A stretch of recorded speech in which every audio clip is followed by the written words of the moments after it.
Assalamualaikum warahmatullahi wabarakatuh. Alhamdulillahillazi anzalal furqana ala abdihi liyakuna lil alamina nazira. Wassalatu wassalamu ala Muhammad ibni Abdillahillazi arsalahu rabbuhu syahidan wa basyiran wa da'iyan biiznihi wa sirajan munira.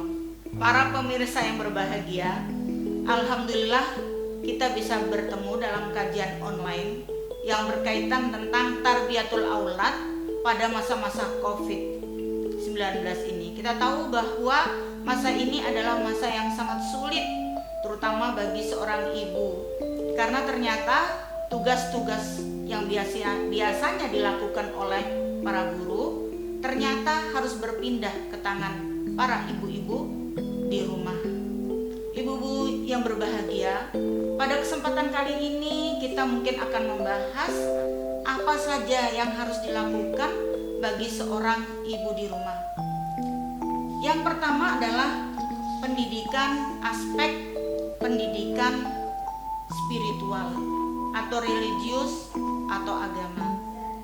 Ya, di dalam kita melaksanakan pendidikan, maka aspek keagamaan inilah adalah yang paling penting, atau aspek ketuhanan tadi. Maka kesempatan bagi ibu-ibu di rumah untuk mulai melakukan pendidikan agama secara intensif bagi anak-anak kita di rumah. Mulai belajar mengaji, kemudian menghafalkan Al-Quran, belajar tentang akidah, belajar tentang ibadah, bagaimana cara sholat yang benar, dan lain sebagainya. Nah, beruntunglah bagi ibu-ibu yang sebelumnya sudah memiliki dasar-dasar pengetahuan agama. Maka itu tinggal dilakukan transfer kepada anak-anak kita. Tapi bagi ibu-ibu yang belum memiliki pendidikan agama atau pengetahuan agama, maka mulai saat ini juga masih bisa, tidak terlambat untuk mulai belajar, ya. Jadi bagaimana membaca Al-Quran, bagaimana ibadah yang benar, bagaimana sholat tarawih di rumah. Nah, jadi kita sebagai seorang ibu, karena memang diamanahi untuk pendidikan anak-anak kita di rumah, maka kita mulai mengajarkan anak-anak kita itu disiplin, terutama dalam ibadah, ya. Bagaimana melakukan sholat berjamaah di rumah, ya, dan lain sebagainya. Nah, kemudian aspek kedua yang harus kita berikan kepada anak-anak kita itu adalah aspek intelektual. Jadi walaupun pada masa COVID-19 seperti ini, di mana kita semua harus di rumah, maka pendidikan dalam bidang intelektual itu tidak boleh juga kita abaikan. Walaupun ada tuntunan-tuntunan dari guru, insya Allah, maka kita juga harus tetap belajar, ya, mencari panduan-panduan.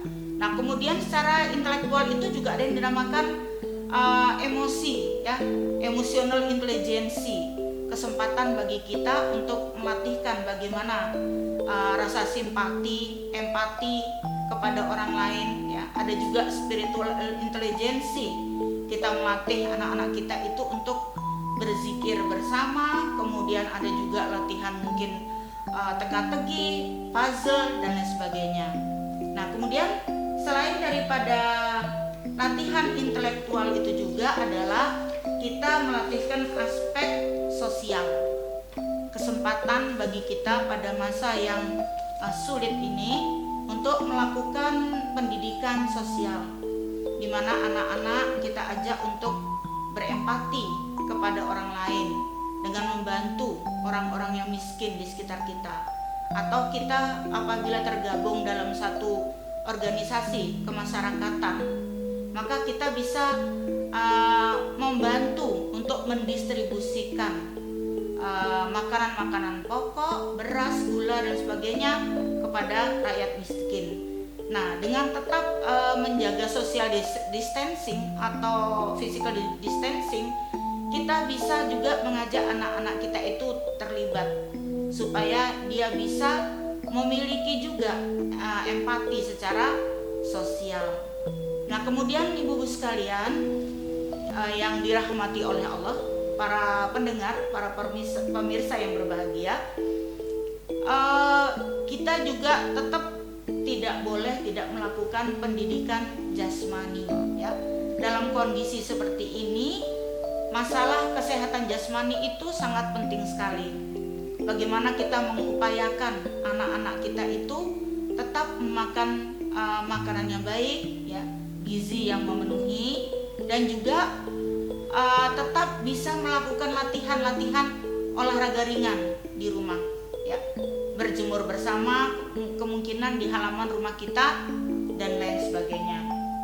Nah, kemudian kita juga sebagai seorang ibu itu punya kesempatan banyak untuk melatih kepribadian, karena sebenarnya adalah al-ummu madrasatul ula. Jadi ibu itu adalah madrasah pertama buat anak-anaknya. Ya, kita tahu bahwa Allah sudah menurunkan kepribadian bagi masing-masing anak manusia, termasuk juga anak kita. Nah, dengan ini seorang ibu bisa mengamati lebih intensif apakah anaknya memiliki kepribadian yang koleris, yaitu sebagai calon seorang pemimpin. Maka seorang ibu di rumah bisa mengembangkan bakat-bakat anaknya dalam kepemimpinan. Ataukah anak kita itu memiliki kepribadian melankolik yang teratur, rapi, dan sebagainya. Nah, maka seorang ibu juga bisa melatihkan. Atau seorang yang berkepribadian flegmatis ya, atau sanguin. Nah, disinilah seorang ibu itu berusaha untuk belajar psikologi ya, belajar kepribadian, supaya nanti akan bisa melatih, mendidik anak-anak kita itu sesuai dengan kepribadian. Nah, kemudian juga pada masa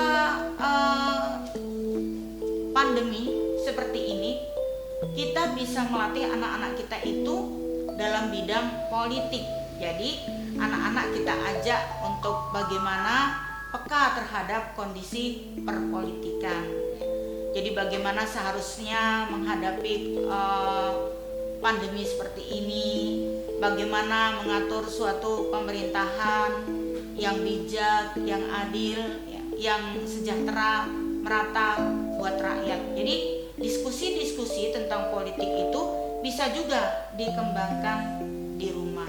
Begitulah para pemirsa yang berbahagia, walaupun sulit bagi kita seorang ibu di rumah untuk melakukan pendidikan bagi anak-anak kita, karena kita itu sudah terbiasa untuk menyerahkan pendidikan itu ke sekolah. Maka sekarang apa boleh buat, kita harus belajar juga menjadi seorang guru tadi bagi anak-anak kita sendiri. Jadi seorang ibu akhirnya harus belajar tentang berbagai hal, di mana putra-putra kita itu dikembalikan lagi kepada kita. Padahal kita itu dahulu kala sudah melatih kedisiplinan pagi-pagi untuk berangkat sekolah.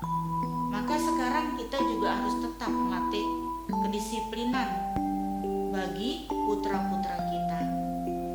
Pagi-pagi kita sudah harus mengajarkan untuk beribadah, melatih beribadah bersama, kemudian itu belajar bersama, bermain bersama. Beruntung kalau bagi dalam satu keluarga memiliki beberapa anak, 2 atau 3, maka itu bisa dijadikan sarana untuk bermain, sarana untuk belajar ya.